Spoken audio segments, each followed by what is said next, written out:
Every time I think I've seen it all from the Las Vegas Raiders, they find a new way to drag me back in. I wake up on a Monday morning after another rough loss, telling myself I'm done, that I can't take it anymore.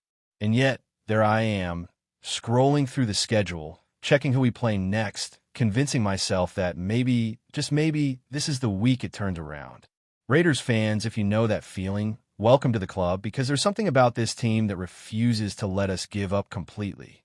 You can call it hope, you can call it madness, but being a Raiders fan means living in that strange space between heartbreak and belief. And this week, going into the matchup with Jacksonville, I feel it again, that little spark of confidence that shouldn't exist but somehow does. Maybe I am crazy. Maybe we all are. But if you supported this team through the chaos, through the highs and the heartbreaks, then you already know that hope isn't optional. It's part of the DNA. Now let's talk about why, despite all logic, I've got a bit of faith again.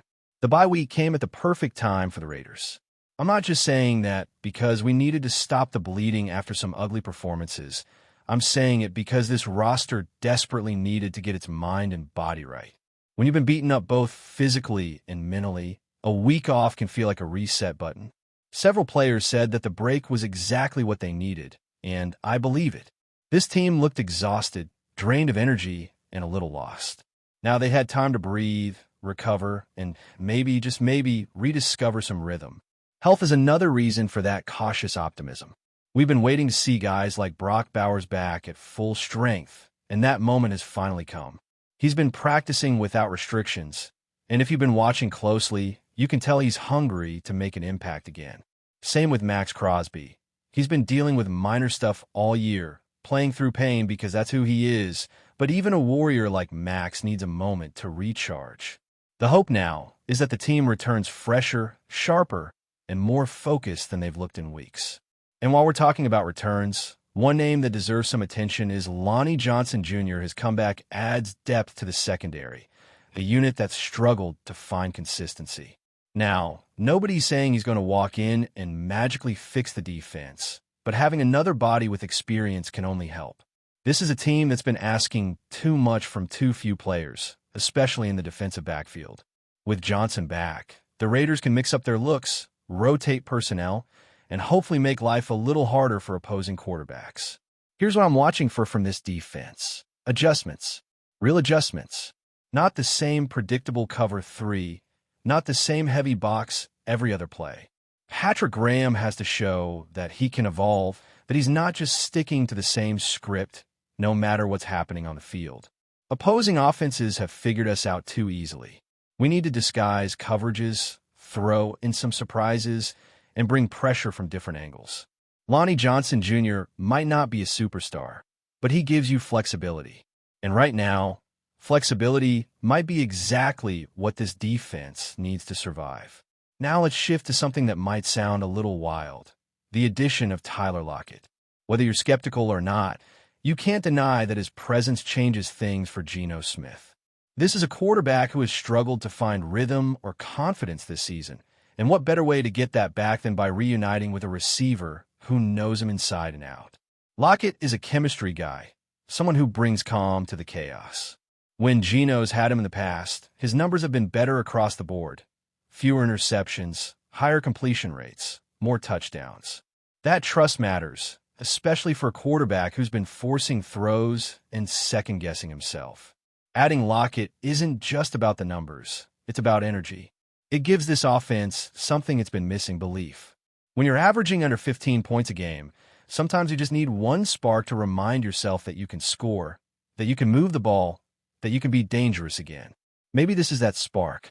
A healthy Brock Bowers, a reliable Tyler Lockett, and suddenly Geno Smith doesn't look so isolated. Maybe that opens things up for Jacoby Myers. Maybe it frees Trey to make plays in space. Football is all about momentum, and right now, this offense desperately needs it. Now I know what some of you are thinking. Every year we find a reason to believe, and every year the Raiders break our hearts. But this one feels a little different, doesn't it? The front office didn't fold after the slow start. They didn't sell everyone off. They made a move that says, we're still trying to win. That matters. It tells the players in the locker room that the season isn't over, that the organization still expects them to fight. And as fans, that's all we want, to see effort, to see pride, to see this team play like it means something. Even when I try to step back and be rational, part of me can't help but look at the upcoming schedule and see opportunities. Jacksonville isn't unbeatable. If the Raiders come out sharp and focused after the bye, if the defense can generate just a little pressure, and if Geno Smith can protect the football, that's a winnable game. Then you've got Denver after that, and the timing there couldn't be better. With Patrick Surtain dealing with an injury that could keep him out for weeks, their secondary won't be the same. Losing a player of that caliber changes everything for their defense. It opens up chances for this Raiders offense to finally stretch the field, something they've struggled to do all year. It's funny, though. Sometimes all it takes is one bounce of the ball, one break your way, to change an entire season. The Raiders haven't had much luck lately, but football has a way of balancing things out. Maybe this is when we start catching a few breaks. Maybe this is when things finally turn. When I saw the news about Surtain's injury, I couldn't help but think, are we finally getting a little luck? Because let's be honest, it's been a long time coming. You look back at that first game of the season against the Patriots when Christian Gonzalez didn't play, and it completely changed how the Raiders could attack. They were able to open up the field, take shots, and find rhythm. Now imagine the same situation with Denver missing its top corner. Pair that with a healthier roster and an extra week of preparation, and suddenly, this upcoming stretch doesn't look so hopeless. There's another piece of this that gives me hope, the attitude coming out of the bye week. The Raiders could have easily decided to throw in the towel, sell off assets, and focus on the future. But that's not what they did. Instead, they acted like a team that still wants to compete. They showed that they're not done fighting, that there's still pride in that locker room. Going out and getting Tyler Lockett isn't a move made by a team giving up. It's a move made by a team trying to win right now. I keep telling myself not to fall for it again, not to let this team mess with my emotions, but here we are. Every season starts the same way. You tell yourself you're going to keep expectations low, that you'll just enjoy the ride. Then the Raiders give you that little flash of brilliance, that one game where everything clicks and suddenly you're believing again. You start thinking about playoff scenarios. You start convincing yourself that this time it's different. But maybe this time it actually can be if the team takes everything that went wrong in the first half of the season and learns from it. The biggest thing I want to see from this Raiders team now is identity. For too long, they've looked like a group that doesn't know what kind of football they want to play. One week they try to pound the ball and control the clock. The next they're airing it out and hoping for miracles. What makes the great teams great isn't just talent. It's knowing who they are. When you watch teams like Kansas City or Baltimore, you can tell exactly what they're trying to do. The Raiders need that same clarity. Are they a hard-nosed, grinded-out team? Are they a fast-paced, pass-heavy team? Whatever it is, they need to decide and lean into it. The bye week should have been a time to figure that out. It's when great coaching staffs make their adjustments. The record may not be what fans hope for, but there's still time to salvage pride, momentum, and maybe even a little bit of belief in this group. The players sound refreshed, they sound more locked in, and now it's on the staff to prove that they can turn a week of rest into results. I want to see sharper play calling, cleaner execution, and, above all, passion. Because when this team plays with emotion, when they actually look like they care, they're a completely different squad. Let's not forget that this team is talent. There are pieces here that can compete with anyone. Brock Bowers is a game changer when he's healthy.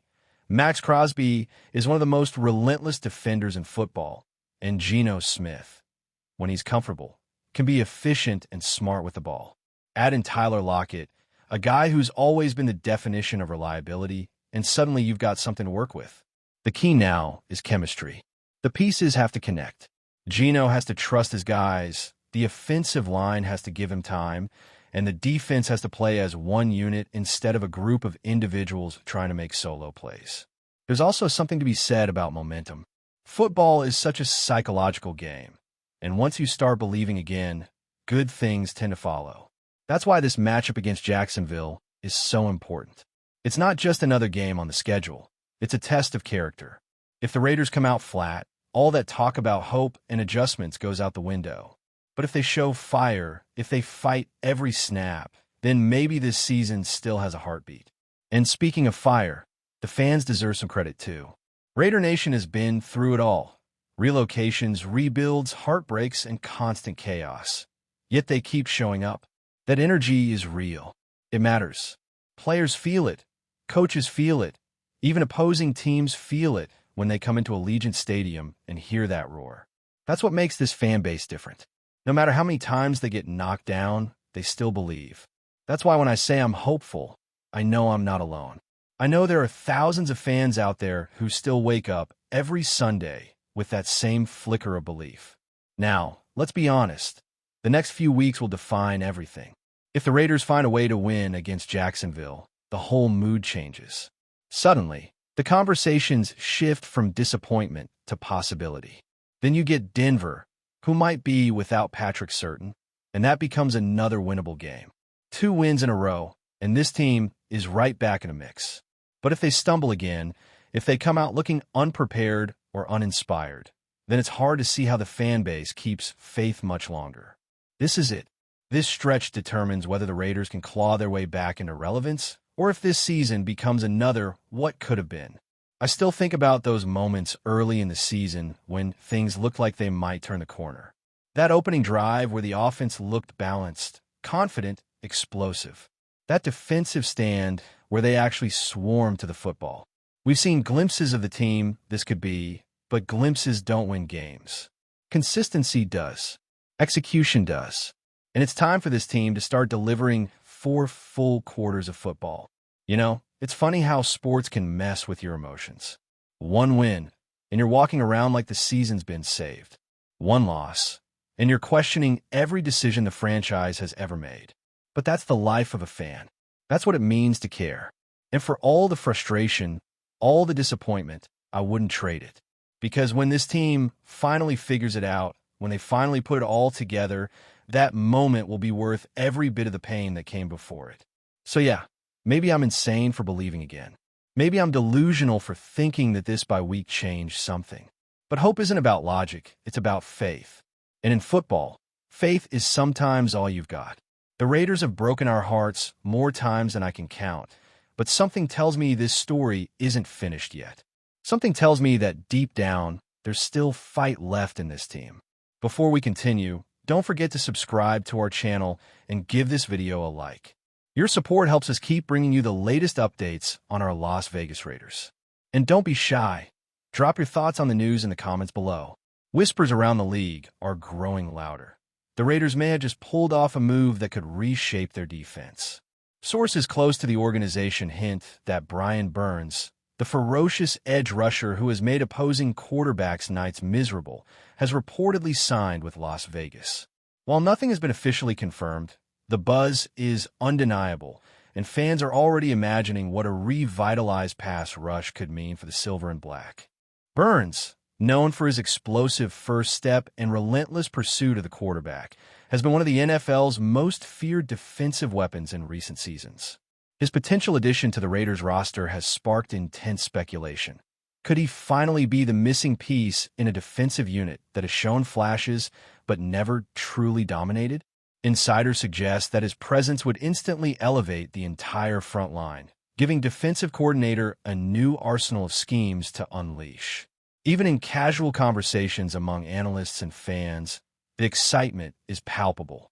Social media has been buzzing with reactions ranging from cautious optimism to outright celebration, with many pointing out that pairing Burns with the Raiders' existing young talents could create a nightmare for opposing offenses.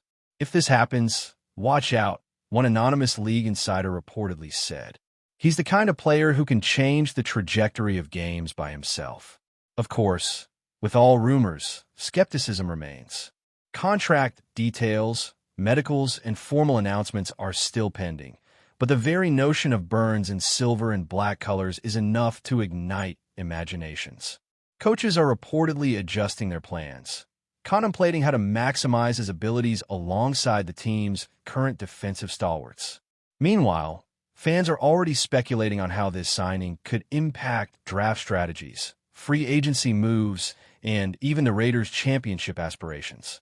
Whether it's speculation or soon-to-be a reality, The chatter around Brian Burns and the Raiders has made one thing clear. The NFL offseason is anything but quiet, and the silver and black could be on the verge of a defensive revolution that sends shockwaves through the league. That's it for this update. If you enjoyed the video and want to stay updated with exclusive news about our Las Vegas Raiders, be sure to subscribe to our channel and hit that like button. We can't wait to hear your thoughts in the comments. See you in the next video.